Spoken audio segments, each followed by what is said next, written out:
If you're part of a marginalized community, your experience and your story is so powerful. And the reason why it's powerful is because it challenges dominant narratives. Dominant narratives that would have us think that individual shortcomings or individual choices are the reason for the problems in your life, when in reality it's systems and social structures that cause those problems. See, in critical ethnic studies, experiential knowledge and critical counter-storytelling are part of the core tenets of this field. Welcome back to Forbidden Curriculum. I'm your professor, Dr. Esther Trujillo, and I have been posting videos about concepts from critical ethnic studies that people in power don't want you to know, that they're so pressed about. They want to get rid of ethnic studies and they want to punish anyone who thinks or contemplates about DEI or what have you. So today we're talking about experiential knowledge and critical counter-storytelling. The reason why these things matter so much is because dominant storytelling would have you think that you're the problem. If you think of fields like sociology, anthropology, or political science, all of them were established around the idea that there's some problem, right? There's something going on with different groups in the society. Are looking for the ways to understand those problems and then to fix them.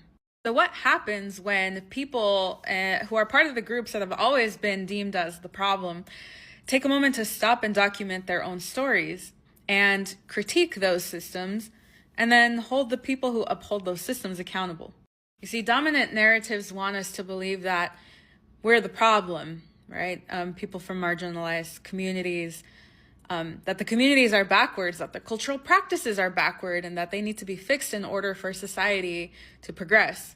But instead, critical ethnic studies teaches us the power of our story and the power of our lived experiences. When you begin to identify your story as one that has power, and you begin to question and hold people accountable for their role in upholding dominant institutions and systems that are oppressive, and people in power don't like that. And they say, oh, your experience is biased, as if theirs were not. They'll say what you're conveying is not a neutral position, as if though their position was. But your story, our stories, disrupt the way that things are by introducing the possibility that that is not the only true and lived experience. So what do?